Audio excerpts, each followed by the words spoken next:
Bienvenidos a Pro People, Wellbeing at Work, donde descubrirás prácticas probadas por expertos y líderes para crear un ambiente laboral saludable.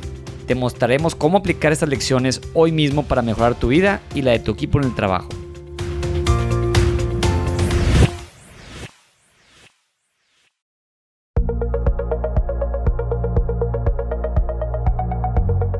Trabajar con luchadores de la tercera, de la triple A, que siempre me llama la atención. ¿Es un show o realmente es un deporte de alto rendimiento? Porque Dios, están fuertes los luchadores, pero... Están fuertes. Sí. En realidad yo sé que es un show, pero ¿realmente son atletas de alto rendimiento? Pues la lucha libre, y la lucha libre mexicana en particular, es la única actividad, vamos a llamarle, que yo he conseguido no catalogar dentro del deporte, porque tiene una parte que es muy artística, si es un show, pero no puedes evitar hablar de la parte atlética. Entonces, definitivamente son atletas de alto desempeño. O sea, la vida de un luchador profesional se basa en 3 pilares, que es entrenar, comer y luchar. Esa es su vida. Y es muy compulsiva, es muy atropellada y es muy rápida. Pero luego la parte artística, la parte dramática está en todas partes. Entonces es una mezcla entre una estrella de Hollywood y Cristiano Ronaldo, te dirías. Es una combinación que yo no he visto en ninguna otra actividad y es uno de los motivos por los cuales yo estoy tan enganchado a la lucha libre. Me encanta la lucha libre mexicana.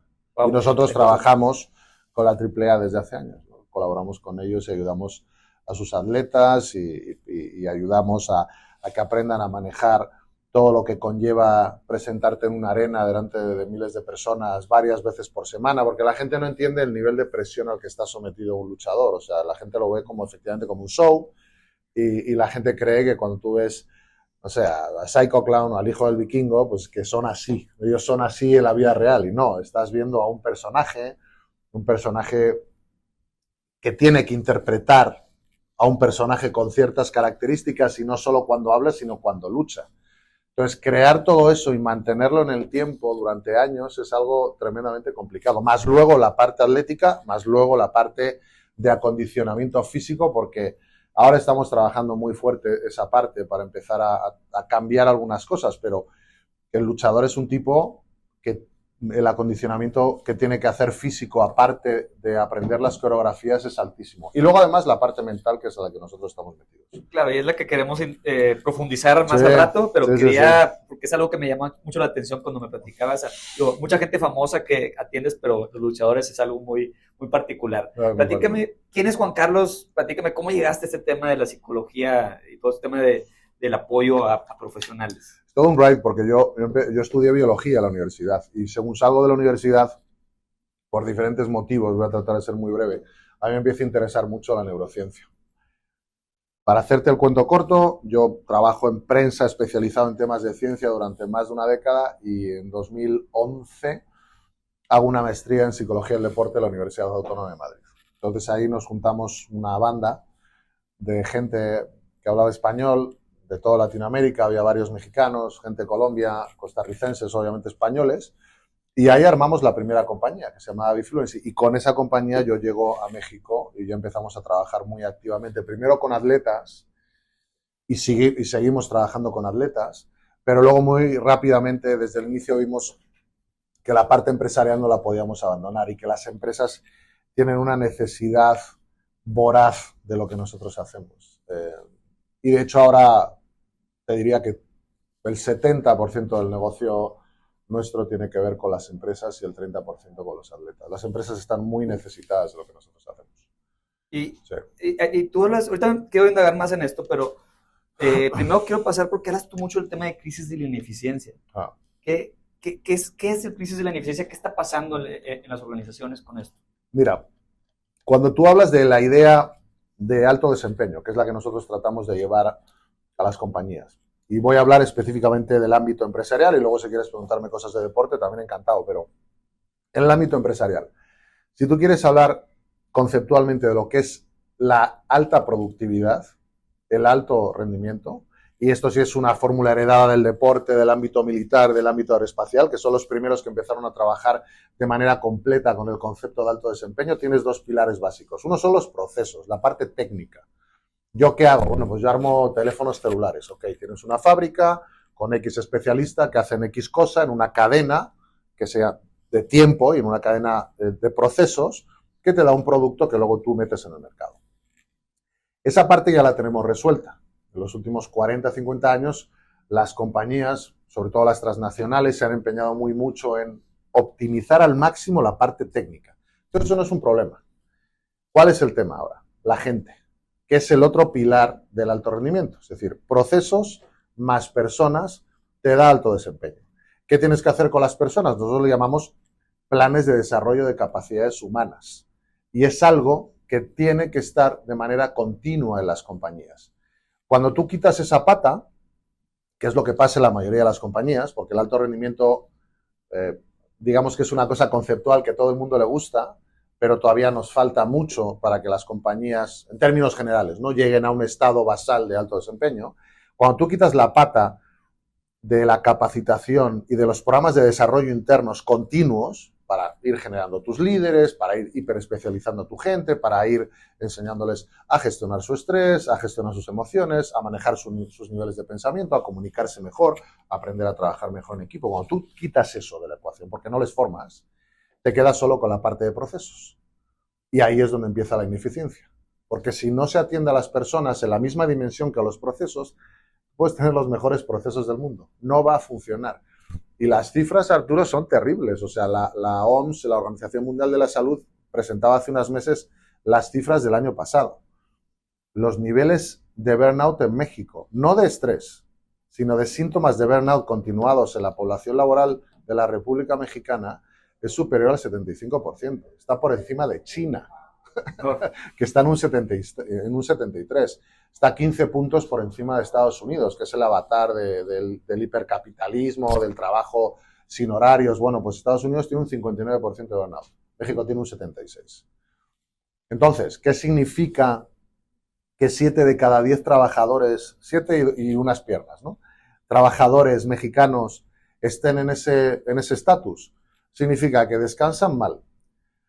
Significa que tienen problemas para regular su ansiedad, para regular sus corajes, sus cabreos, sus enfados, que no tienen claridad de pensamiento, que no se pueden concentrar durante largos periodos de tiempo, porque inmediatamente que pasa algo empiezan a pensar. ¿Por qué? Porque hay unos niveles de estrés basales que fisiológicamente te impiden que tú des tu mejor versión como trabajador. Y puedes ser un gran trabajador. Normalmente lo que ocurre es que tienes grandes trabajadores, grandes especialistas, que pasado el tiempo suficiente, como no han sido atendidos, como no han sido entrenados, se acaban quemando, burnout, se acaban quemando. Y eso significa que tu desempeño cae muy por debajo de lo que tú potencialmente podrías dar.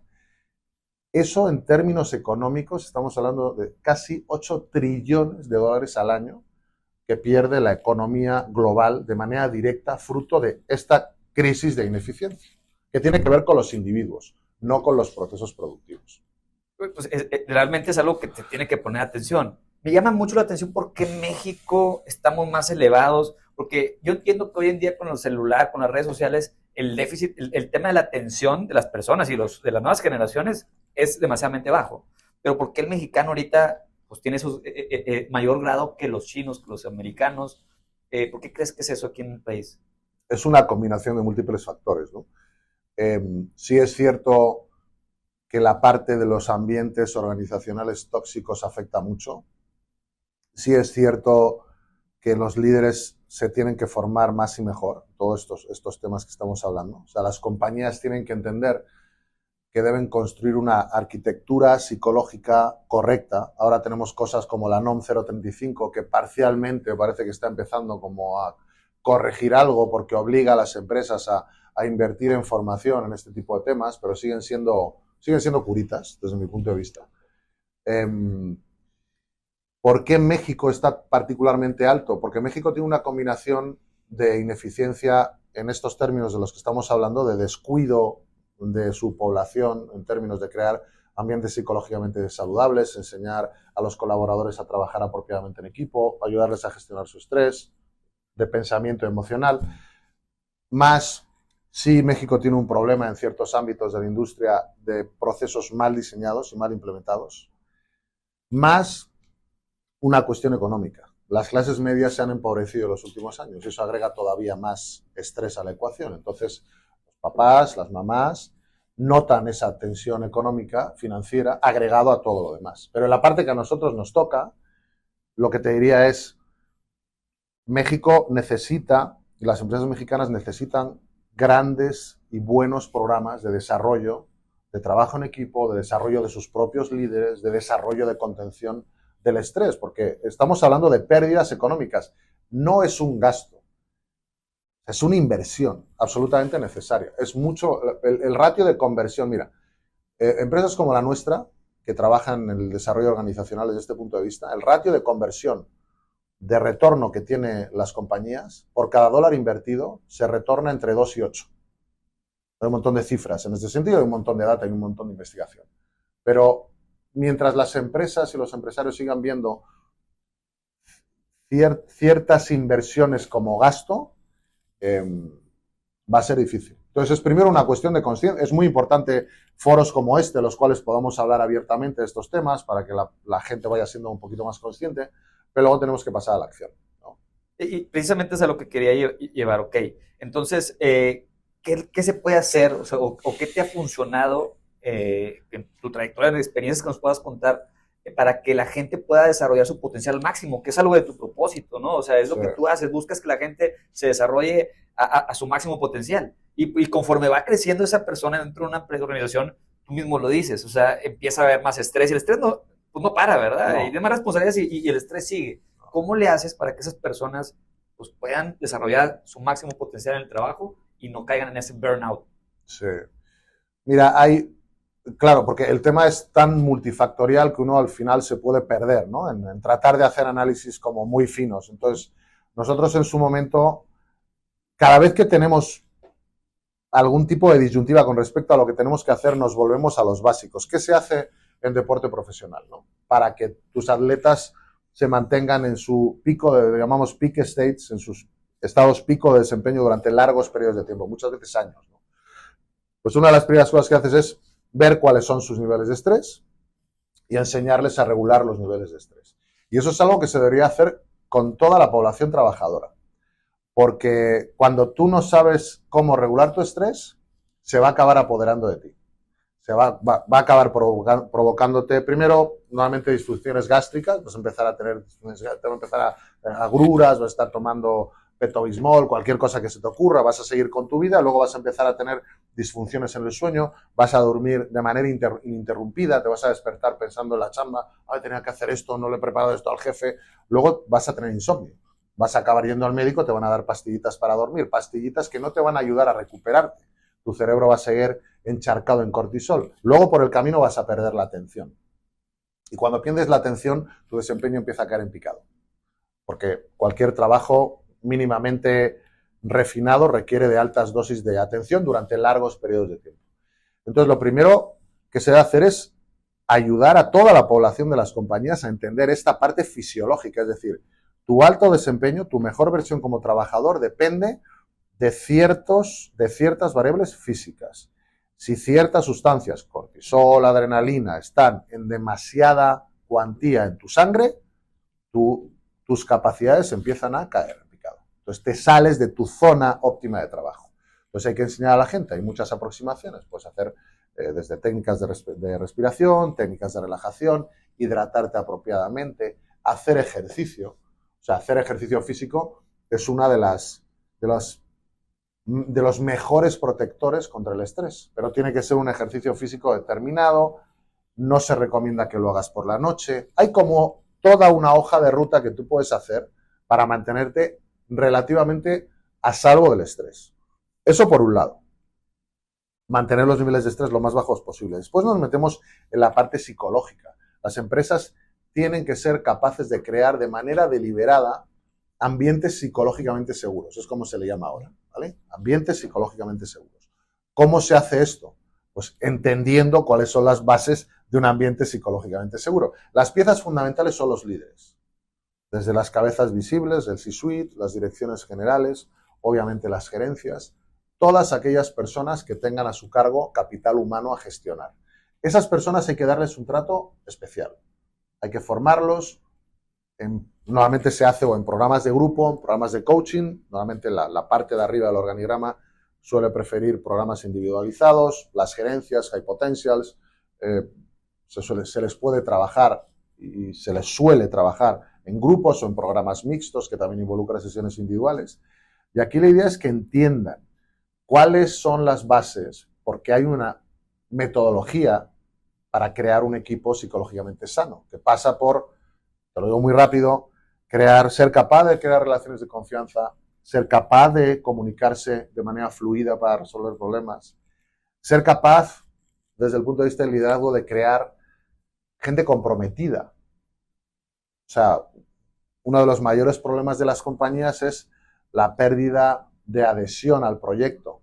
Toda la gente que está en burnout, casi 80% del que estamos hablando, es gente que se ha despegado de su compañía. Ya no está debido a la compañía. No te va a dar un resultado óptimo y no van a tener el compromiso que tú necesitas para que tu compañía se mantenga en el top del mercado. Entonces, los líderes tienen que saber la parte teórica de todo esto y luego qué tienen que hacer para conseguir que eso ocurra.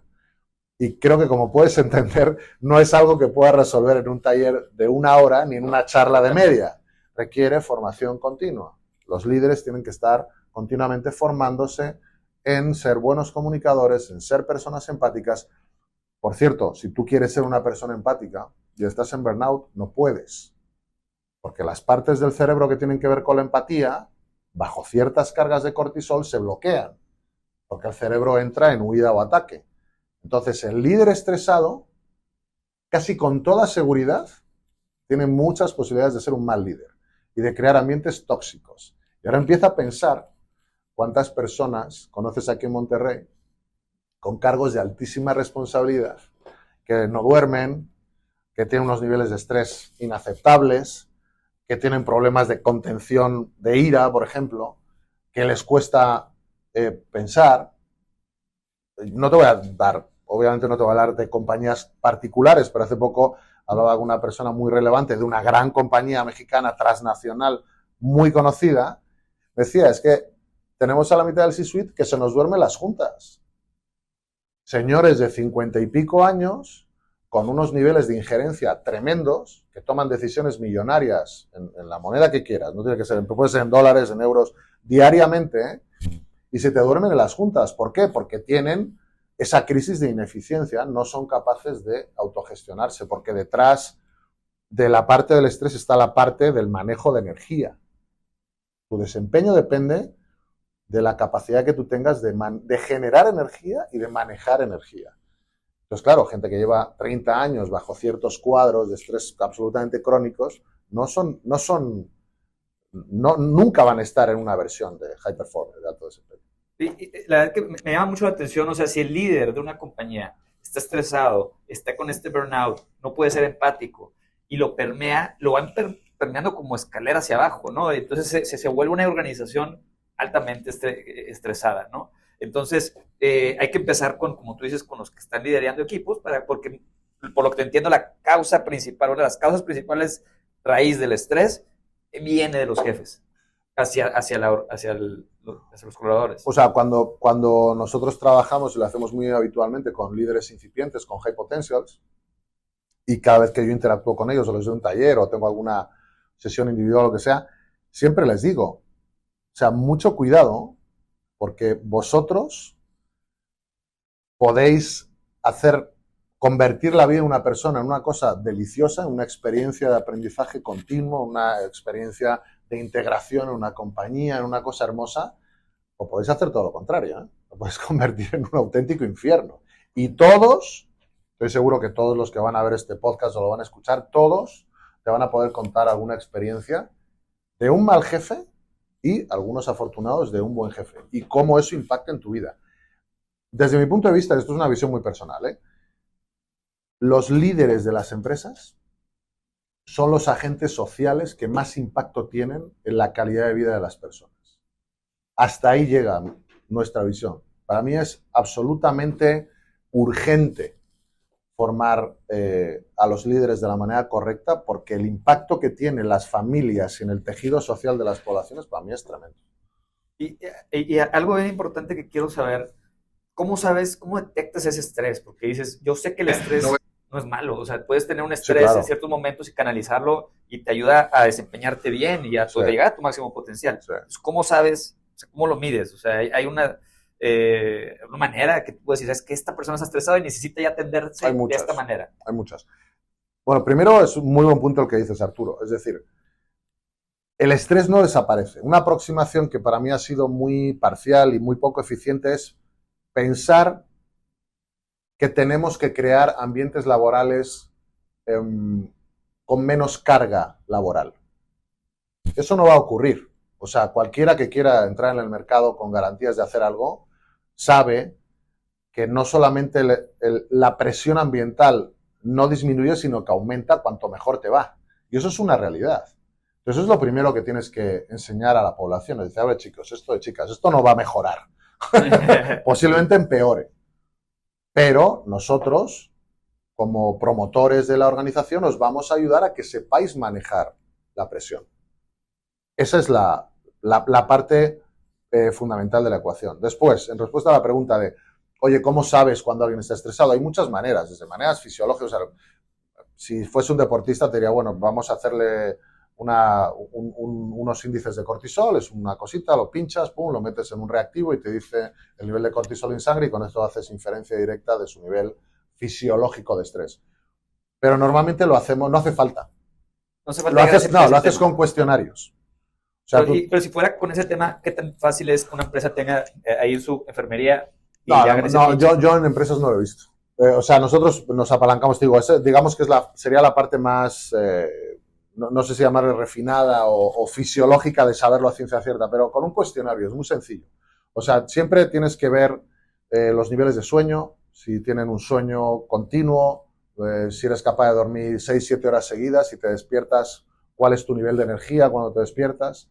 Es bajo, es muy bajo, es medio, es alto, es bueno. ¿Cuál es tu humor durante el día? ¿No? ¿Cuál es tu capacidad de absorber malas noticias a lo largo de la semana? ¿Cómo estás el jueves con respecto al lunes? ¿No? ¿Cuál es tu capacidad de gestión el viernes por la tarde? Eso afecta a tu toma de decisiones. La gente es muy abierta. Cuando hablas en serio de estos temas y quitas un poquito la broma y tal y te enfocas en el tema, la gente normalmente es muy abierta, ¿no? Y yo lo que sí te puedo decir es que las cifras que nos da la OMS, por nuestra experiencia, sí se cumplen. O sea, 7, 8 de cada 10 personas que entrevistamos, y entrevistamos a muchas a lo largo del año, son cientos, y tenemos data de miles, dan ese perfil. El descanso es un elemento fundamental, el nivel de atención es un elemento fundamental. Desde 1 a 10, ¿cuál es tu nivel de atención? ¿Eres capaz de estar presente en esta conversación durante la media hora, los 40 minutos que dure sin disonancias? Es decir, eres capaz de estar en silencio interno o mientras yo estoy hablando, tú estás pensando. Eso te indica tu nivel de actividad cerebral. Y si tú eres incapaz de mantenerte en silencio mientras la otra persona está hablando, tienes un problema de atención. Un problema de atención que posiblemente esté vinculado con un problema de estrés.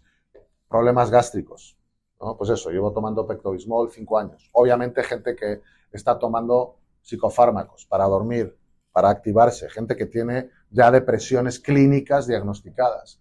¿Cuál es tu nivel de motivación con respecto a la compañía? No, pues cuando llegué estaba feliz, era el trabajo de mi vida. ¿Sigue siendo el trabajo de tu vida 2 años después? No. Estoy harta, me quiero ir, estoy buscando otra chamba. ¿Por qué? Porque estoy quemada. La gente es muy específica cuando te lo dice. Entonces es relativamente sencillo saber, incluso categorizar en qué rango de estrés estás. Nosotros ahí nos apalancamos. Hay una investigadora que se llama Sonia Lupien, que trabaja en el Instituto de Estrés de la Universidad de Toronto, que tiene todo un listado de cuestionarios que tú puedes utilizar. La psicología del deporte per se también tiene muchos cuestionarios pro forma que nosotros hemos customizado un poquito, adaptado a las empresas. Pero como te digo, hay indicadores muy claros. Puedes saber de manera relativamente sencilla y rápida en qué punto de estrés está la persona y obviamente si eso ya va a afectar a su desempeño. es bien importante eso, porque ahorita platicabas, bueno, si tú recomiendas, pues, recomiendas el ejercicio, ¿qué otras cosas pudieras recomendar que digas, híjole, pues mira, si ya detectas que estás en este rango de estrés donde ya no es sano, ¿qué otras cosas nos recomiendas como para seguir y que realmente sea algo que es algo que puedes en un día o en una hora o en 5 minutos cambiar tu estado de ánimo? No. Entonces es algo que, o sea, definitivamente. Una vez que entras a eso ya se vuelve algo crónico bueno, y es algo que tienes que seguir. La antesala del burnout es el estrés cronificado, ¿no? Que significa que vives bajo unos niveles basales de adrenalina y cortisol altísimos que impiden y que afectan fisiológicamente áreas de tu sistema nervioso, de tu cerebro, de tus órganos, de tus tripas, ¿no? ¿Se puede revertir? Sí se puede revertir, claro que se puede revertir. Hay muchas maneras muy sencillas. Lo primero tienes que enfocar en el sueño. Yo cuando digo tienes que hacer ejercicios, tienes que hacer ejercicio. O sea, tenemos vidas demasiado sedentarias. La única manera de eliminar las toxinas que el cerebro genera diariamente es inyectándole sangre. La manera más sencilla de inyectarle sangre es el movimiento. Estamos diseñados para hacer las cosas en movimiento. No estamos diseñados para vivir sentados. Está mal. O sea, fisiológicamente no es correcto. Entonces te tienes que mover todos los días, un poco. No lo hagas después de la chamba a las 8 de la noche, porque el ejercicio genera más cortisol. Entonces, lo que te va a pasar si entrenas no, es que voy a hacer CrossFit. Bueno, si vas a hacer CrossFit a las 9 de la noche, buena suerte después para dormirte antes de las 3 de la mañana. Entonces, ahí tienes que ser estratégico. Entonces, primero te diría, buscando soluciones muy sencillas, ejercicio físico. Segundo, hidratación. Todos los procesos celulares, tisulares requieren de agua. Cuando tú quieres eliminar toxinas, necesitas agua. Cuando tú sales de peda y bebes alcohol, necesitas mucha agua para eliminar el alcohol. Bueno, le pasa lo mismo a los residuos de cortisol, adrenalina, necesitan mucha agua. Entonces te diría, bebe agua durante todo el día, bebe sobre todo durante la mañana. Luego a partir de las 4 o 5 no bebas agua. ¿Por qué? Porque si no te vas a levantar muchas veces por la noche a hacer pipí, se va a interrumpir de nuevo el descanso nocturno. Entonces sé táctico, por la mañanita. Si ya tienes problemas con el sueño, si ya estás descansando mal, si ya estás irritable, si ya no puedes pensar straight, deja el café. El café, de hecho, tiene muchas esquinas. Te estimula, activa el sistema nervioso central, etcétera, pero tiene muchas aristas. Digo, creo, no me voy a meter con el tema del café, pues no nos vamos a estar una hora solo hablando del café. Pero bueno, básicamente elimina cualquier estimulante de tu vida durante el tiempo suficiente hasta que tu descanso esté regulado. Una semana, un mes, 2 meses. Después, por la noche, prepara el descanso nocturno, ¿no? Y ahí, por ejemplo, nosotros con los deportistas trabajamos mucho el uso de luz roja. Elimina las luces blancas de tu casa. Coloca 3, 4 bombillitas rojas. No es un call to action a nada, pero la luz roja seda. Y activa una cosa que se llama sistema parasimpático. Ayuda a que el cerebro se prepare para el descanso nocturno. Entonces, quita la luz blanca, pon un par de bombillitas de luz roja. Quita pantallas. Quita pantallas de la habitación, quita celulares de la habitación, apaga el wifi. Y todo esto lo haces a la vez. A la vez. Es un paquetito para trabajar, particularmente gestión de estrés. Y cuando ya empieces a descansar bien, seas capaz de dormir 6, 7 horas correctas por la noche, vas a ver cómo tu nivel de energía por la mañana va siendo cada vez mejor, mejor y mejor. Y en 2 o 3 meses deberías de estar mucho mejor. Y luego, a partir de ahí, aprender técnicas de respiración, aprender técnicas de relajación, aprender una cosa que se llama en deporte profesional protocolos precompetitivos. Es decir, cuando se ven las Olimpiadas, si tú te fijas, sobre todo particularmente los atletas, siempre tienen algún tipo de protocolo. Los ves con los auriculares, siempre escuchan cierto tipo de playlist, respiran de una manera determinada, hacer cierto tipo de movimientos. Si tú le tienes que reportar todos los lunes por la mañana a tu CEO, le tienes terror a tu CEO, porque es un tipo vieja escuela, duro, te grita y tal, te tienes que preparar. No puedes entrar con tu to-do list y decir, bueno, le reporto a esto y luego voy a lo que sigue. No, te tienes que preparar. Esos son protocolos. Te ayudan a gestionar situaciones de presión que no van a desaparecer de tu entorno. ¿Para qué haces todo esto? Para no volver a caer en lo que ya acabas de corregir a base de deporte, etcétera, etcétera. Y después entraríamos en lo que nosotros llamamos entrenamiento mental, que ya son estrategias avanzadas, meditación, visualización, gestión emocional, gestión de pensamiento. Entonces, tienes ahí para jugar un par de años o 30.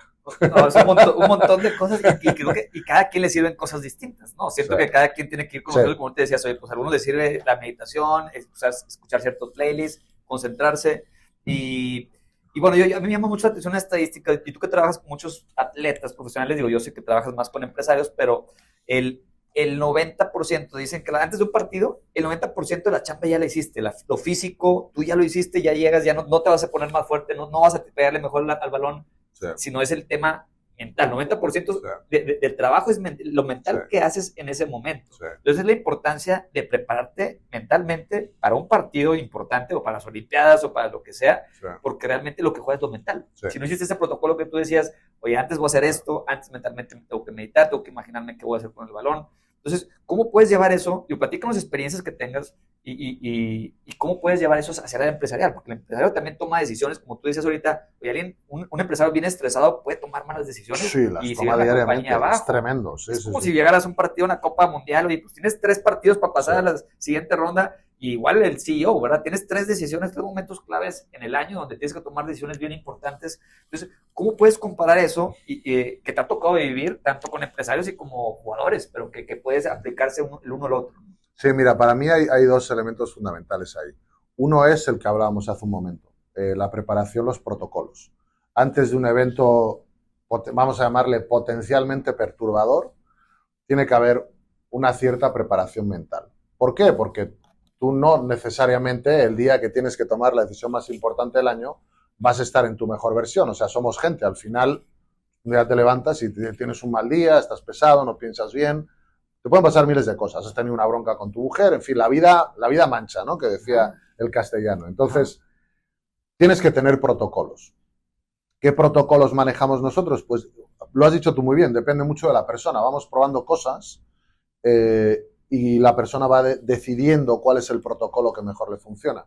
Pero en términos generales te diré que siempre cuando quieres que haya un calibrado mental previo a un evento importante, deberías de tener como 1 o 2 técnicas de respiración que trabajes de manera coordinada para generar cierto estado fisiológico apropiado.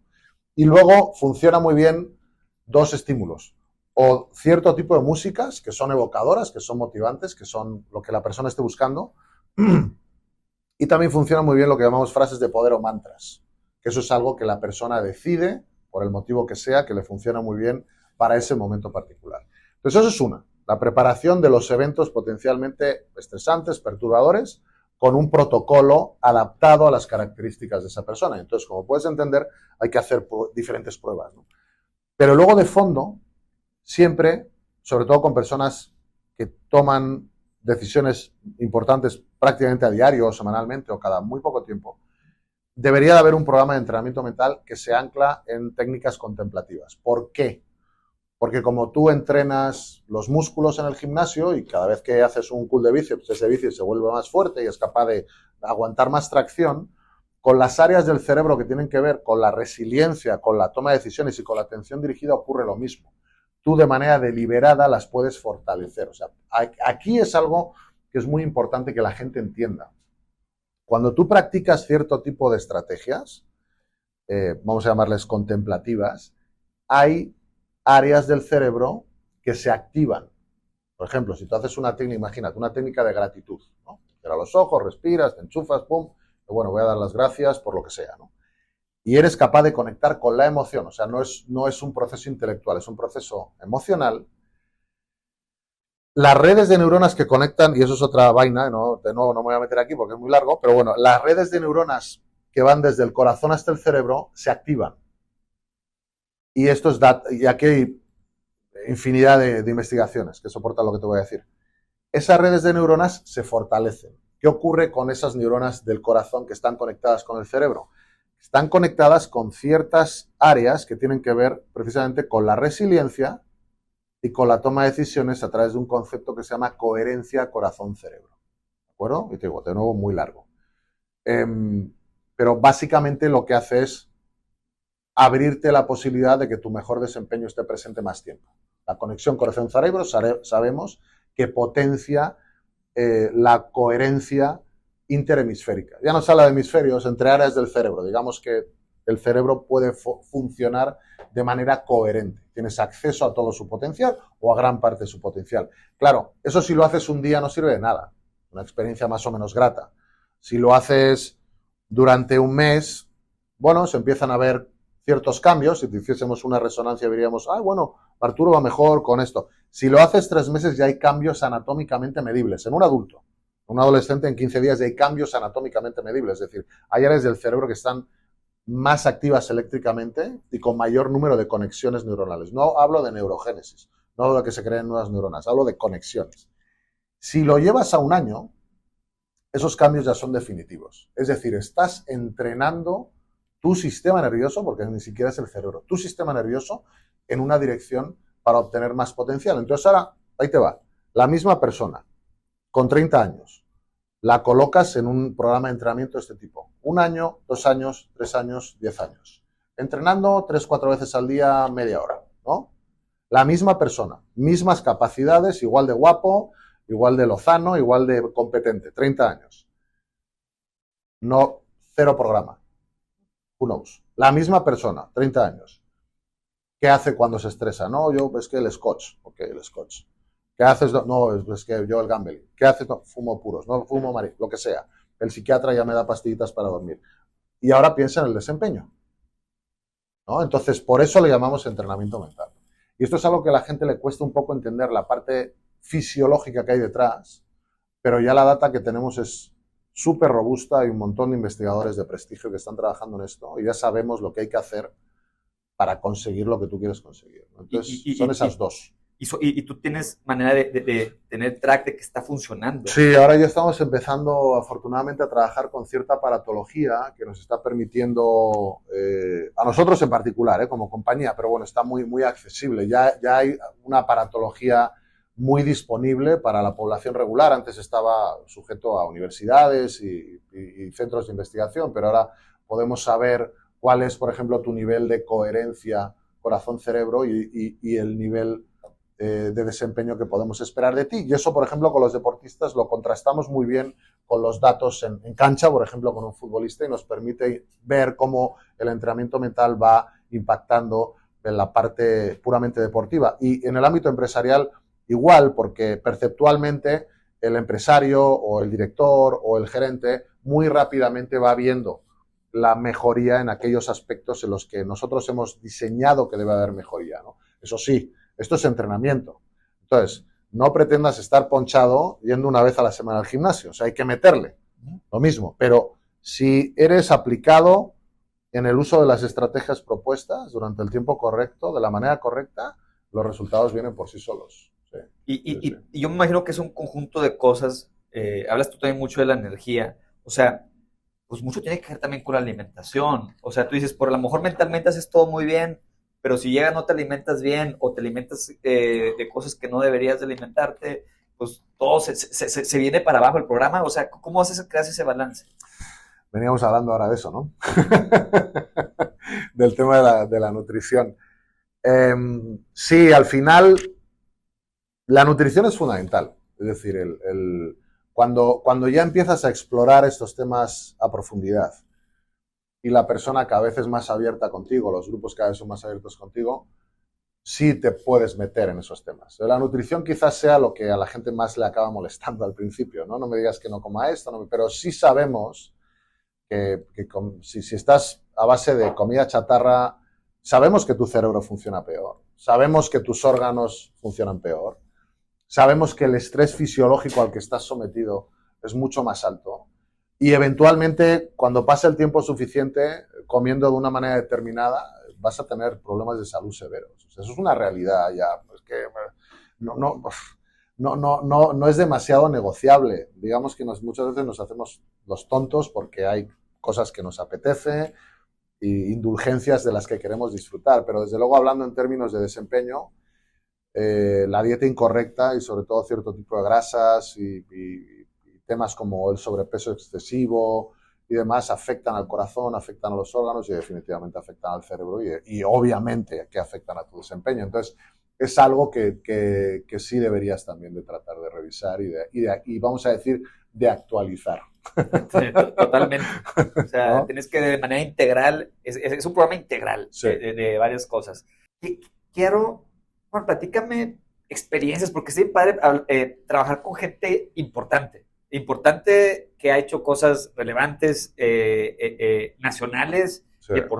deportivas, empresarios. A lo mejor no puedes decir nombres, pero platícanos alguna experiencia que tú digas, mira, hubo un jugador que se le hizo esto, venía de abajo, trabajó en esto y sacó esta energía y fue y metió el gol del mundial. Yo te estoy exagerando, pues Sí. algo así, o un luchador, o sea, algo que nos puedas platicar, alguna experiencia así. Tenemos muchos casos. O sea, estoy pensando, y obviamente no te puedo decir ni clubes, ni nombres, ni nada, pero estoy pensando en un chaval de un club muy importante de fútbol aquí en México. Y nos llamó la estructura, ya estábamos trabajando con la estructura del club, pero nos llamó en particular la atención sobre uno de los chicos que estaba teniendo ciertos problemas, ¿no? Ciertos comportamientos no correctos para un deportista de élite. Estaba saliendo de más, estaba con una serie de comportamientos que no aplican. Y bueno, en este caso particular yo le atendí directamente y vimos que todo el equipo, ¿no? Porque somos varias personas, pero bueno, yo en lo particular me tocó el contacto a mí con él y vimos que sí había una parte personal que estaba afectando a su desempeño, fruto de que él precisamente no estaba siendo capaz de manejar ese estrés agregado. La vida de un deportista profesional, o sea, yo de veras, eh, todo el mundo sueña, no, me encantaría que mi hijo fuese futbolista profesional, ¿no? No te encantaría. O sea, si quieres a tu hijo, si amas a tu hijo, no te va a encantar. Porque la vida del deportista profesional es muy complicada. Está sujeta a muchísimas presiones, a muchísimas incertidumbres, una mala pisada, una rodilla lesionada, tira por el traste una década de trabajo más. O sea, es un ambiente realmente muy estresante desde todo punto de vista. Además, tú tienes que tener tu vida. Y además, si eres una persona famosa, pues estás expuesto al ojo público 24/7. Y ahora con las redes no te quiero ni contar, que ese era otro tema que tenía este chiquillo, ¿no? Y hablando de lo que te hablaba antes de corazón-cerebro, lo que trabajamos con él, porque era tanto el ruido que tenía a su alrededor, que el pobre no era capaz de conectarse internamente. Entonces, directamente lo primero que hicimos fue enseñarle la técnica de corazón-cerebro, de conexión corazón-cerebro. Que digo, muy simplificado es, respiras de una manera determinada para relajarte, conectas con ciertas emociones, tratas de evocar alguna situación en tu vida de gratitud, por lo que sea, no tiene que ser nada que tenga que ver ni con el fútbol ni con tu chamba, gratitud. La emoción, te conectas, nosotros lo medimos con un aparatito para ver cuál es el nivel de coherencia en cada momento, y en un mes era otro chico. En un mes. Para hacerte la corta, en un mes abandonó todos los hábitos que tenía, limpió todas sus redes sociales, organizó su vida privada y estuvo y se mantuvo los 2 años siguientes en la mejor versión de su carrera deportiva. Y ahora sigue jugando con mucho éxito.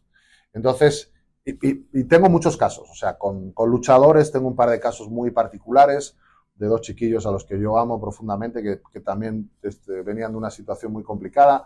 Tú sabes que muchas veces los luchadores no vienen de los mejores núcleos familiares y tienen vidas privadas muy complicadas, como era el caso de estos dos hombres, y más de lo mismo. En 2 semanas ambos estaban completamente en otro modo. La gente, Arturo, estamos deseando que nos den estrategias para aprender a manejar el caos que tenemos aquí dentro. ¿Sabes? Dentro de nuestra cabeza, dentro de nuestro corazón. Y hay un montón de estrategias que se pueden utilizar. Entonces, simplemente, tiene su tema, pero es entender a la persona, escuchar mucho. Nosotros dedicamos mucho tiempo. Yo, en lo personal, me gusta mucho hablar con los chicos y con las chicas durante largos periodos de tiempo. O sea, me gusta tener conversaciones largas, más que hacer evaluaciones pro forma, entender a la persona, ¿no? Eso te da mucha información, entender cómo es su vida privada, cómo es su vida social, de dónde viene, cuál es la relación con sus familiares, y a partir de ahí tú vas interpretando y le vas proponiendo trabajos a la gente. Y lo bueno de trabajar con deportistas es que es gente tremendamente aplicada. O sea, si tú consigues que haya una adhesión emocional con tus chicos, con tus chicas, ellos normalmente hacen lo que tú les propones. Entonces va mucho más rápido que el resto de la población. Por eso ellos son alto rendimiento. En las empresas es otra cantinela. Es muy distinto. En las empresas muchas veces la gente te dice a todo que sí y luego no hace nada. Entonces son políticamente mucho más correctos, pero más difíciles. Pero al final de nuestro trabajo, Arturo, lo que define que la gente vaya cambiando definitivamente es cómo nos aproximamos a ellos, a individuo y en grupo, y que nuestro nivel de escucha y de empatía sea muy alto. Y luego las herramientas se las vas dando y nuevamente van evolucionando súper bien. Y en el ámbito empresarial exactamente igual, tengo un montón de casos. ¿No? Estaba pensando ahora en una persona muy relevante del ámbito político nacional, aquí en la República, que nos contrató en su momento. Y en este caso, más de lo mismo. O sea, aquí el tema había un nivel de tensión diaria tan brutal que le estaba empezando a pasar factura, en este caso con su vida familiar. Entonces, hicimos una mezcla entre organización de tiempos, lo cual me resultó muy curioso porque gente con tanta injerencia que fuese tan desordenada Y luego, muchas veces la solución más simple es la que mejor funciona. Lo que hicimos fue hacerle un horario y luego en este caso particular trabajamos mucho, le gustaron mucho las técnicas de respiración y de nuevo, en 3 meses había reorganizado completamente su vida. Y a día de hoy seguimos siendo amigos. Tiene el despacho muy cerca de mi casa, ahí en Polanco, en la Ciudad de México. Y nos vemos regularmente. Y tampoco te voy a decir quién es. Pero sí vas a ver cuando lo escuches. Pues sí, eso sí, porque sí suele verme. Sí. Pues, que quiero ir con una última pregunta para entrar a la última sesión. Y es, ¿qué andas haciendo ahorita? Sé que has escrito libros, sé que pues, cada año traes técnicas nuevas, sé que a veces son tendencias que pues, van y vienen, pero hay cosas que son para quedarse. Sí. O sea, ¿cuál es tu proyecto ahorita? ¿Qué cosas nos puedes dar para cerrar esta capa? Sí, hemos estado gran parte de mi trabajo es investigar, ¿no? Aparte de implementar con los deportistas en las empresas, gran parte de mi trabajo es investigar y mi investigación tiene mucho que ver con la parte periodística, con lo que te decía al principio, yo primero me dediqué al mundo del periodismo, entonces siempre me ha gustado profundizar mucho en este tipo de temas. Vengo de escribir ya hace 2 años El extraordinario 1%, que es un libro que habla de lo que hemos hablado aquí, de técnicas, estrategias que vienen del alto desempeño y que se pueden utilizar diariamente y que las puede utilizar cualquiera. Y ahora llevo ya como 1 año y pico embarcado en otro libro que va a versar específicamente sobre técnicas de respiración. O sea, lo que yo he visto, yo llevo 20 años investigando este tipo de temas y voy para 14 trabajando activamente con gente, ¿no? Entonces, lo que he visto en estas 2 décadas y pico de investigación personal es que de las cosas que más impacto tiene y más ayudan a la gente a regularse en tiempo real y en el medio y largo plazo son las técnicas de respiración. Hay mucha literatura, es lo que dices tú, hay muchas técnicas que aparecen, luego que se quedan, que el método Wim Hof, que la respiración holotrópica, que esto, que lo otro, corrientes, ¿no? Y entonces sí, fue como muy visceral. O sea, acabé El extraordinario y dije, no, ahora que sigue técnicas de respiración, porque hay mucho desconcierto.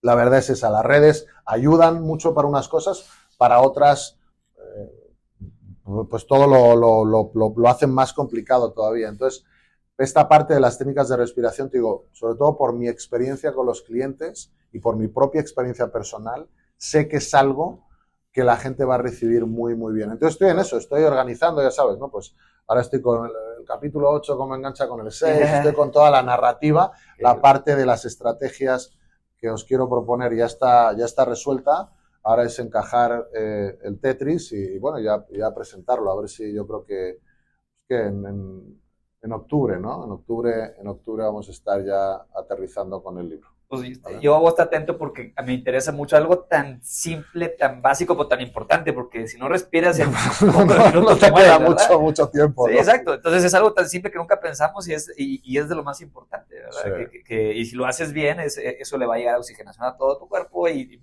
un montón de cosas que tú me vas a explicar en tu libro que me va a interesar mucho leerlo. Y quiero entrar a una última sección donde te voy a dar unas preguntas rápidas. Ok. Por ejemplo, dime cuál es la mejor prestación que puede ayudar para el estado de ánimo de los colaboradores. Talleres de gestión de estrés. Ok, muy bien. ¿Práctica más eficiente para mejorar el nivel de estrés en el trabajo? Para mejorar el nivel de rendimiento, dices. El nivel de estrés puede, no sé si venga relacionado. Para reducir el nivel de estrés en el trabajo. Ajá. Una respiración de caja. ¿Cuál es esa? 4, 4, 4, 4. Inhalas en 4 segundos, retienes 4 segundos, exhalas en 4 segundos y vuelves a retener 4 segundos. Lo haces 2-3 minutos seguidos. Se llama Tactical Breathing. La pusieron de moda los Navy SEAL hace unos cuantos años, pero es una técnica que viene del pranayama, es una técnica de respiración de yoga. Se les llama respiraciones de caja porque tienen 4 lados. ¿Alguna empresa ejemplar? La mía. Bueno, mira, sí, lo tengo aquí en paréntesis. Potencia. Sí, lo tengo en paréntesis, pero Potencia. Distinta a la tuya. En términos de manejo del capital humano, la mía. Otra empresa que me guste mucho. Me gusta cómo lo hace JTI. JTI. Japanese Tobacco International. Es una tabaquera japonesa. Muy bueno. Que tiene base en Ciudad de México. Sí, no, y me encanta que tú pones a tu empresa porque realmente el propósito natural de tu empresa es ayudar a la gente. Y ahí le preguntas a Eve. Está padrísimo. Un consejo para mejorar aspectos de la vida laboral, o sea, el día a día de la empresa, de la persona que va a la oficina de cierto horario y demás. Muévete todo lo que puedas. O sea, trata de caminar. Si no puedes ir al gimnasio, trata de caminar. Si puedes ir al gimnasio, trata de ir por la mañana antes del trabajo. Bebe 2-3 litros de agua. A partir de las 2 de la tarde no tomes café. Y a partir de las 7 de la tarde, si te vas a acostar a las 10, apaga televisores, pantallas y lee tu libro.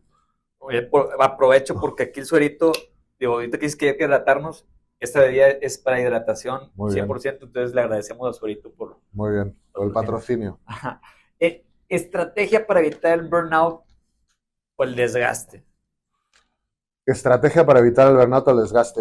Ahí es multifactorial, es todo lo que acabamos de decir antes, en los talleres de estrés, lo de hacer ejercicio, y luego apúntate a un taller para entender cómo meditar. Y tienes que meditar en 2 direcciones, tienes que buscar 2 técnicas de meditación, una que te ayude a mejorar tu atención dirigida, otra que te ayude a gestionar tus emociones. Bien. Y eso lo haces prácticamente todos los días, y así evitas el burnout. Muy bien. No quiero dejar de hacerte esta pregunta, pero creo que ya muchas cosas, pero a lo mejor para englobar, ¿cuáles hábitos o rutinas que sigues te hacen más productivo? ¿Te refieres a mí? Pues sí, digo, sé que eso eso tú les ayudas a otras personas, pero pues tú seguramente predicas con el ejemplo. Sí, claro, sí. Yo creo que es el ejercicio físico, pero el ejercicio físico con pesas, o sea, trabajo de cargas, no cardio, sobre todo trabajo de pesas. Y te digo, tiene mucho que ver con cómo la sangre llega a los tejidos y cómo en particular llega al cerebro y ayuda a retirar porquería.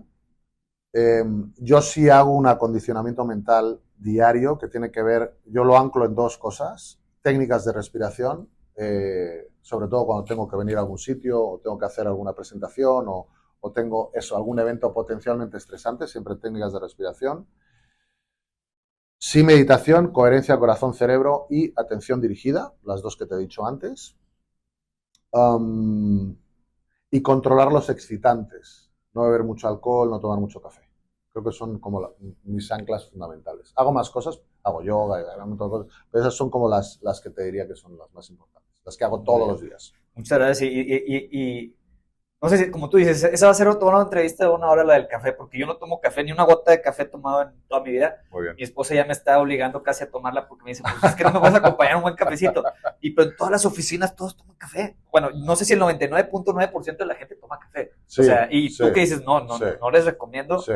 Sí, creo que nos va a abarcar todo. No sé en qué podcast escuchaba, el café es la droga más utilizada y se especula que entre un 92 y un 98% de la población mundial, que a mí me sorprendió el dato porque yo pensaba que en Asia, por ejemplo, eran más tendentes al té. Si has viajado por China o por India, ves que toman mucho té. Pues no, el café está absolutamente integrado en la sociedad a nivel global. Es la primera droga, porque es una droga, o sea, es una droga, ¿vale? Entonces la cafeína es adictiva y genera una serie de repercusiones fisiológicas a largo plazo y algunos especialistas en neurociencia lo vinculan con la aparición de demencias. Y yo sé que esto a la gente no le va a hacer mucha gracia, pero bueno, antes era con el azúcar, luego fue con los carbohidratos pesados, con la comida procesada, o sea, sí tiene elementos que tienen que ver con la vascularización fina cerebral, porque el café, cuando pasa a medida que la tomas, es vasoconstrictor.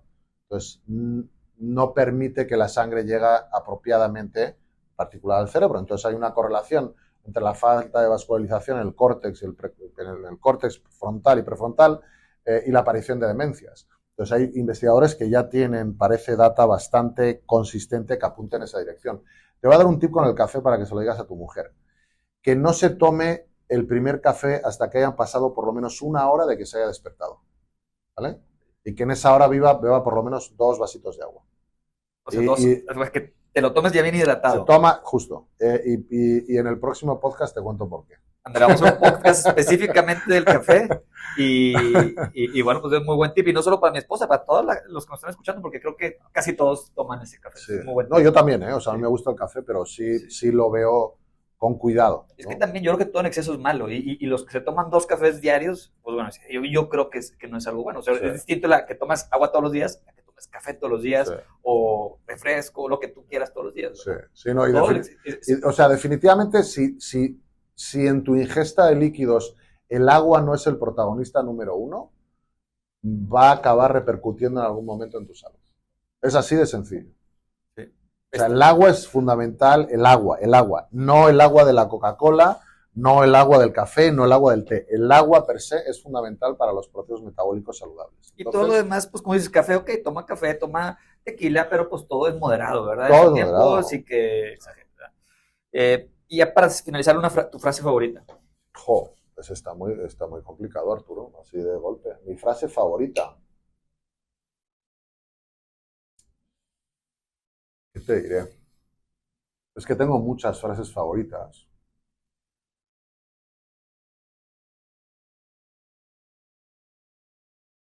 Mi frase favorita. Una más favorita. Tengo una de mi padre, que fue un regalito que me hizo y siempre lo he tenido muy claro. Igual no es la más sexy porque nosotros somos del norte de España y la gente, digamos, que no es tan romántica, pero bueno.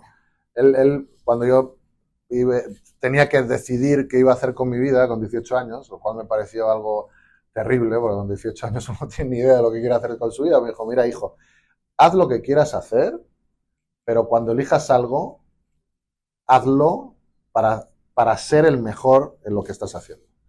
Y esa frase me ha acompañado toda la vida y ha marcado todo lo que he hecho, porque cada vez que me vuelvo laxo o vago haciendo algo, siempre me acuerdo de mi padre, diciéndome, si haces algo, hazlo para hacerlo como el mejor, si no, no lo hagas, cambia. Entonces, digamos que, digo, no es la más sexy, pero sí me ha acompañado y sí me ha ayudado. Claro. Estos años. Pues te felicito y creo que has hecho buen trabajo. Honor a la frase.